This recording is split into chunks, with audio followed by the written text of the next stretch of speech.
آج ہم امام محمد تقی علیہ السلام کی سیرت پاک پر گفتگو کر رہے ہیں۔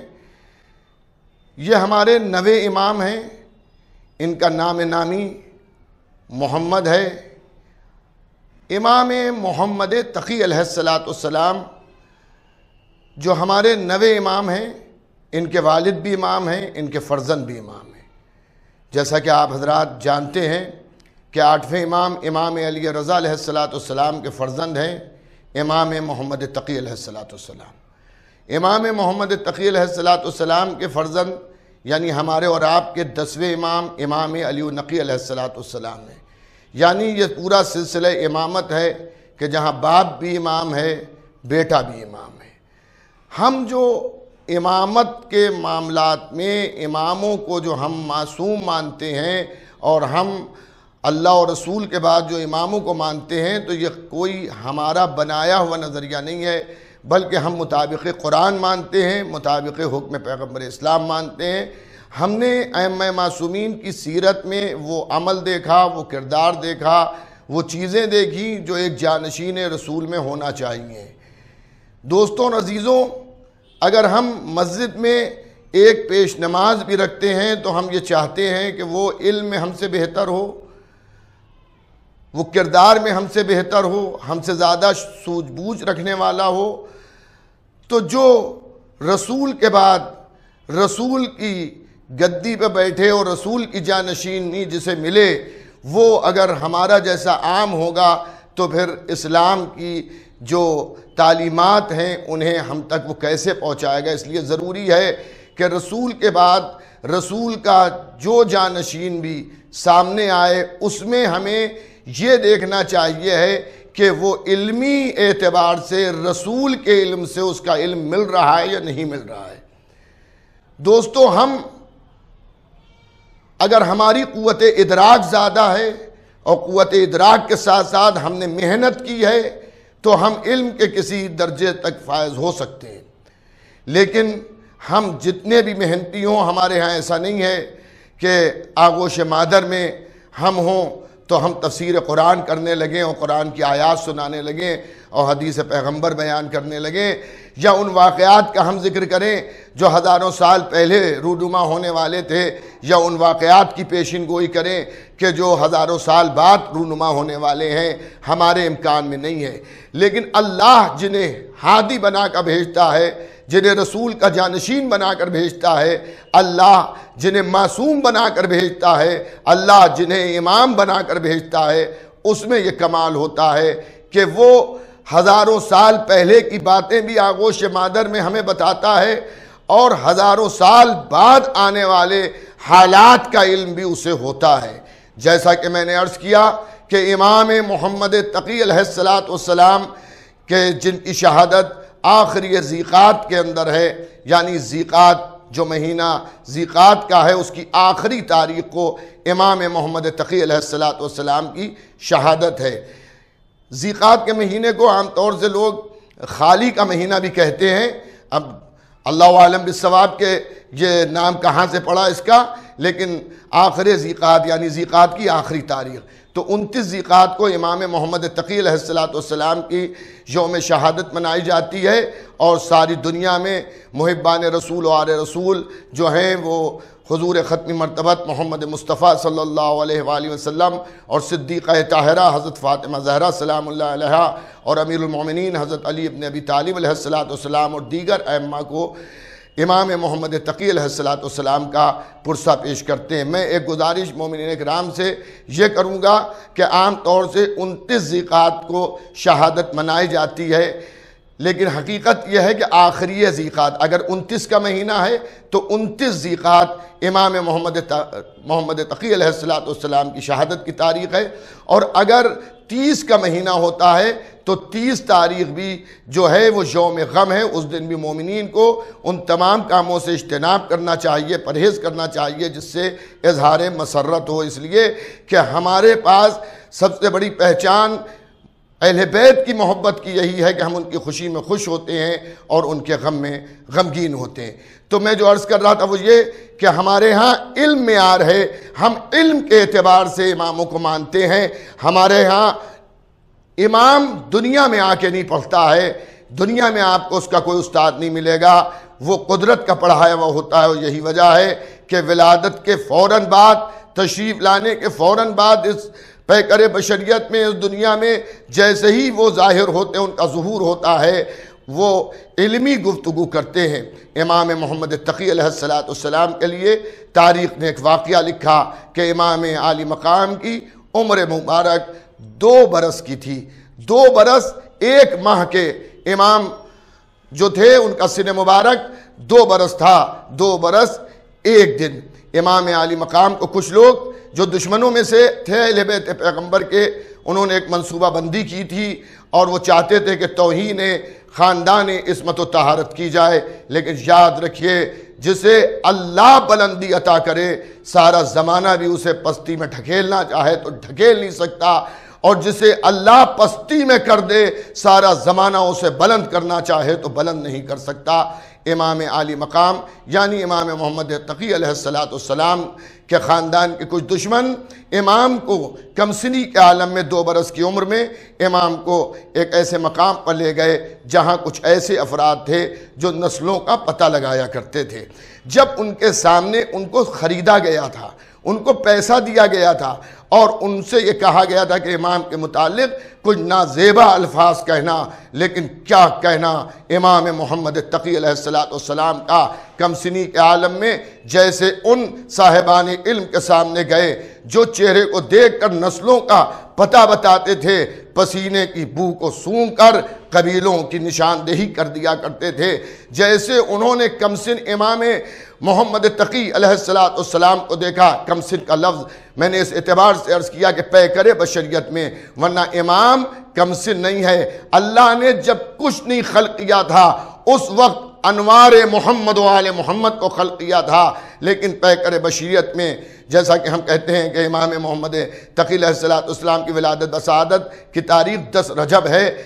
195 ہجری، تو میں اس اعتبار سے میں نے آپ کی خدمت میں عرض کیا کہ کم سنی کے عالم میں اس کم سنی شہزادے کو اب جو ان صاحبان علم نے جو اپنے علم کے ذریعے لوگوں کے خاندانوں کا پتہ لگاتے تھے، انہوں نے اب جو دیکھا تو عظمت امامت کے سامنے اب وہ بیٹھ نہ سکے، بلکہ اپنی جگہ سے کھڑے ہو گئے اور لانے والوں پر تف کی اور ان کے اوپر نفرین کی، ان کے اوپر لعنت کی کہ تم ایک ایسے شہزادے کو لے کے آئے ہو جو خاندانوں میں تمہارے خاندان سے بلند ہے، جو فضیلتوں میں تمہاری خاندان کی فضیلتوں سے بلند ہے، جو علم میں تمہارے علم سے بلند ہے، جس کی پاکیزگی نسل کیا ثبوت جو ہے وہ قرآن دے رہا ہے، جو پاک و پاکیزہ صلبوں اور رحموں میں رہ کر اس ظاہری دنیا میں تمہارے سامنے جس کا ظہور ہوا۔ عزیزان گرامی، جو توہین کی غرض سے امام محمد تقی علیہ السلام کو لے کے آئے تھے،